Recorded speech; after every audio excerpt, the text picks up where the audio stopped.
தமிழ்நாட்டின் உயிர்நாடியாக விளங்கும் காவிரி நதிநீர் விவகாரத்தில் தாவேகாவின் சுயநல அரசியலும் அதன் பின்னணியில் இருக்கும் காங்கிரஸ் கட்சியின் துரோகமும் தற்போது ஒட்டுமொத்த தமிழக மக்களிடையேயும் வெட்ட வெளிச்சமாகியுள்ளது. தமிழகத்தில் எப்படியாவது ஆட்சிக் கட்டிலில் அமர்ந்துவிட வேண்டும், அதிகார நாற்காலியை பிடித்துவிட வேண்டும் என்ற ஒற்றை சுயநலத்திற்காக தமிழகத்தின் ஒட்டுமொத்த உரிமைகளையும் காங்கிரசிடம் தாராளமாக பங்கு கொடுத்து இந்த தமிழ் மண்ணையே விஜய் விற்றுவிட்டார் என்றே தோன்றுகிறது.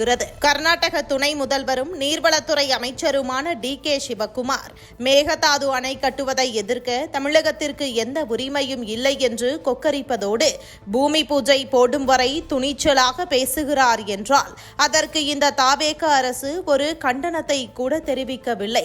மாநிலத்தின் உரிமைகளையும் காலம் காலமாக மண்ணை நம்பி வாழும் டெல்டா விவசாயிகளின் வாழ்வாதாரத்தையும் விட தங்களுக்கு ஆட்சி அதிகாரமும் முதல்வர் பதவியும் அரசியல் லாபமும் தான் முக்கியம் என்று விஜய் நினைக்கிறாரோ என விமர்சனங்கள் எழுந்துள்ளது. காவிரியின் குறுக்கே அணை கட்டுவதற்கு அதனால் பயன்பெறும் கீழ்மடை மாநிலமான தமிழகத்தின் அனுமதி கட்டாயம் தேவை என உச்சநீதிமன்றம் தெளிவான உத்தரவுகளை பிறப்பித்துள்ளது. மேலும் தமிழகத்திற்கான உரிய நீரை உரிய நேரத்தில் தடையின்றி வழங்க வேண்டும் என காவிரி மேலாண்மை ஆணையம் பலமுறை அறிவுறுத்தியும் அதனை முற்றிலும் மதிக்காமல் தாந்தோன்றித்தனமாக நடந்து கொள்ளும் கர்நாடக காங்கிரஸ் அரசுக்கு தமிழகத்தில் தங்களால் ஆட்டுவிக்கப்படும் ஒரு பொம்மை அரசுதான் ஆட்சியில் இருக்கிறது என்ற மமதையும் தைரியமும் தலைக்கேறி உள்ளது.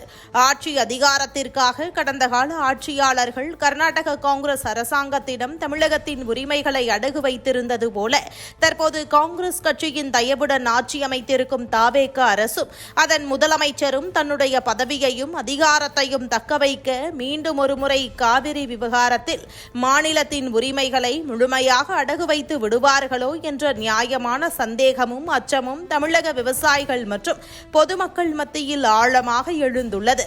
காவிரியை நம்பி வாழும் 20க்கும் மேற்பட்ட மாவட்ட மக்களின் குடிநீர் ஆதாரத்தையும் டெல்டா பகுதிகளை பாலைவனமாக்கும் சதியையும் கைகட்டி வேடிக்கை பார்க்கும் இந்த தாவேக அரசு கர்நாடக காங்கிரஸ் அரசை எதிர்த்து ஒரு துளி கூட திடமான நிலைப்பாடு எடுக்க துணியாமல் மௌனம் காப்பது ஒட்டுமொத்த தமிழகத்தையும் கொந்தளிக்க செய்துள்ளது. மேகதாதுவில் அணையை கட்டி தமிழகத்தின் டெல்டா பகுதிகளை பாலைவனமாக்கும் கர்நாடக காங்கிரஸ் அரசாங்கத்தின் இம்முயற்சியை அரசியல் ரீதியிலும் சட்ட ரீதியிலும் ஆரம்ப நிலையிலேயே தடுத்து நிறுத்த தாவேக அரசு உடனடியாக வீரியமான நடவடிக்கைகளை எடுக்க வேண்டும்.